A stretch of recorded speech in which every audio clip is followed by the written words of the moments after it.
क्या है? सर देखिए, यहाँ का जो टाइगर जो रिजर्व है, ये डॉक्टर 19 अक्टूबर 1981 में डॉक्टर सलीम मलिक के द्वारा इस टाइगर रिजर्व का स्थापना किया गया हुआ था। इस टाइगर रिजर्व में उन्होंने यहाँ पर सबसे पहले यहाँ का वाटर फ्लाई वगैरह देखा था, और कुछ छोटे बड़े जानवर भी उनको देखने को मिला था। तो इस एरिया में जो टाइगर जो रिजर्व वाला जो एरिया है, इसमें जैसे लेपर्ड हुआ, टाइगर हुआ, भालू हुआ, और बार्किंग डियर, और आपका भाई सांबर हुआ, ये देखने को मिलता है। और अभी हम जिस रोड से आए हुए हैं, ये मेन रोड से लगभग 20 किलोमीटर का एरिया होता है। ये इसको बोला जाता है नीमगान। नीमगान के रास्ते में यहाँ पर दो जगह छोटे छोटे मैदानी इलाका है।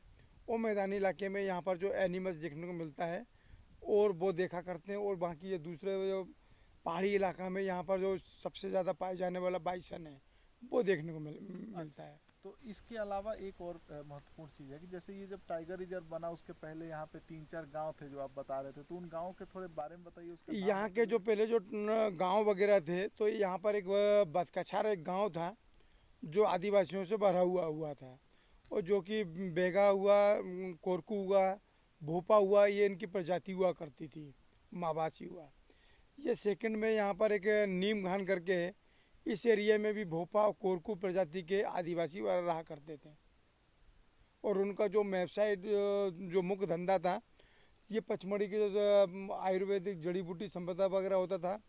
कुछ यहाँ का जो महुआ वगैरह हुआ करता, चिरौंजी हुआ, और आम वगैरह ये लाके मार्केट में बेचा करते थे। वो अपना रोजगार वगैरह चलाया करते थे। फिर ये टाइगर ये रिजर्व जब बना। टाइगर रिजर्व वगैरह हो गया है, तो उनको इस गांव माने इस टाइगर रिजर्व से उनको दूसरी जगह पे स्थापित कर दिया गया। ठीक है। अच्छा, इसके अलावा एक और चीज़ बताइए कि यहाँ पे जो प्रमुख जो है पेड़ पौधे कौन से पाए जाते हैं, जड़ी यहाँ बूटी? का जो सब प्रमुख, जैसे यहाँ का ये आम लगा हुआ है, ये यहाँ पर ये महुए का पेड़ लगा हुआ है, ये सामने ये आपका चिरौंजी का पेड़ लगा हुआ है। हाँ। ये यहाँ का ये मुख्य हर्रा, बहेड़ा, आंवला, चिरौंजी, ये संपदा है यहाँ के फॉरेस्ट का। अच्छा। अच्छा, एक और चीज़ बताइए कि जो है यहाँ पे टोटल कितने लगभग टाइगर्स होंगे? यहाँ पर 60 टाइगर्स हैं। अच्छा। और 60 टाइगर में यहाँ पर लगभग 60 टाइगर में यहाँ पर जैसे अभी ये नीमगान के एरिया में लगभग 8 से 10 टाइगर देखने को मिल जाते हैं, संभावना होती है। अच्छा, और ये जो पार्क है आपका, नेशनल पार्क है, जी। ये इस समय तो सैलानियों से भरा हुआ है। ये बरसात के टाइम पे बंद भी ये रहता है? यहाँ पर जो टाइगर जो रिजर्व वाला जो एरिया है, वो लगभग 30 जून से बंद होता है, और 1 अक्टूबर को खुलता है। इसमें 2-3 जगह जैसे पर्यावरण दिवस भी मनाया जाता है। 15 जून मैंने 1 जून से लेकर 5 जून तक ये पर्यावरण दिवस भी मनाया जाता है। कुछ यहाँ पर सप्ताह वगैरह मनाता है, विश्व पर्यावरण दिवस का भी सप्ताह मनाता है। वन प्राणी सप्ताह वगैरह भी मनाया जाता है। कुछ उसमें स्टूडेंट के लिए फ्री सेवा भी होता है। अच्छा। अच्छा, एक बात और गंगाराम जी बताइए कि जैसे यहाँ पे आसपास के जो लोग हैं, जैसे कि आप बता रहे थे कि पंचमढ़ी के या दूसरे आसपास के ग्रामीण इलाके हैं, उनकी निर्भरता इस जंगल पर कैसे है? कैसे वो जिंदगी के लिए इस पर निर्भर है? सर देखिए, अभी जो टाइगर जो रिजर्व बना है, उसमें अभी तो ये टाइगर रिजर्व से हटा दिया गया है।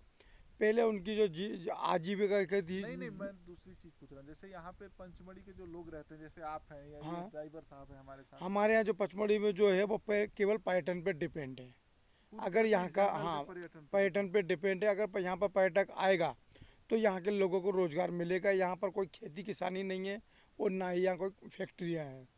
अच्छा, एक और इसमें चीज़ आप बताइए कि जैसे बहुत सारे पर्यटक बाहर से आते हैं, दिल्ली से, मुंबई से, बड़े शहरों से जी आते जी। हैं, और वो सोचते हैं कि वो आए हैं तो उन्हें तुरंत ही टाइगर दिख ही जाएगा या कोई दूसरा जीव दिखी। उनके बारे में आप क्या कहेंगे? उनको कैसे सर समझाएंगे देखिए, आप? यहाँ पर जो लगभग 50% जो टूरिस्ट जो आता है, कुछ गुजरात से आता है, कुछ महाराष्ट्र से आता है, कुछ कलकत्ता से आता है। दिल्ली से जो आता है वो लगभग 5% दिल्ली से भी आता है। और बाकी 25% यहाँ एमपी के ज़्यादा लोग रहते हैं। और यहाँ का जो टाइगर जो रिजर्व वाला जो एरिया होता है, यहाँ पर मध्य प्रदेश में लगभग 5 टाइगर रिजर्व हैं। 5 टाइगर रिजर्व में जैसे कान्हा हुआ, बांधागढ़ हुआ, पैंच हुआ, पन्ना हुआ, सतपुड़ा टाइगर रिजर्व हुआ। अभी हम जिस एरिया में घूम रहे हैं, ये भी एक टाइगर रिजर्व का छोटा सा एरिया होता है, जिसका बोला जाता है नीमघान। तो ये हम नीमघान में आए हैं।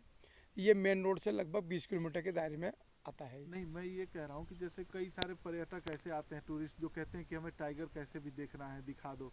तो उनको आप कैसे समझाते हैं? क्या ये पॉसिबल होता है क्या कि हर बार नहीं टाइगर सर, इसमें पॉसिबल टाइगर की कोई गारंटी नहीं है।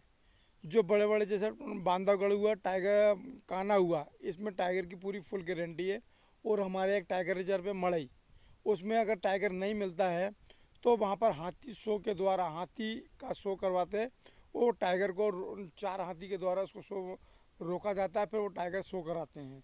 और ये नीम घान की कोई संभावना नहीं टाइगर में। अच्छा, ठीक है। बहुत बहुत धन्यवाद बहुत आपको बहुत धन्यवाद सर। बात करने के लिए हमसे। आपका बेहद धन्यवाद।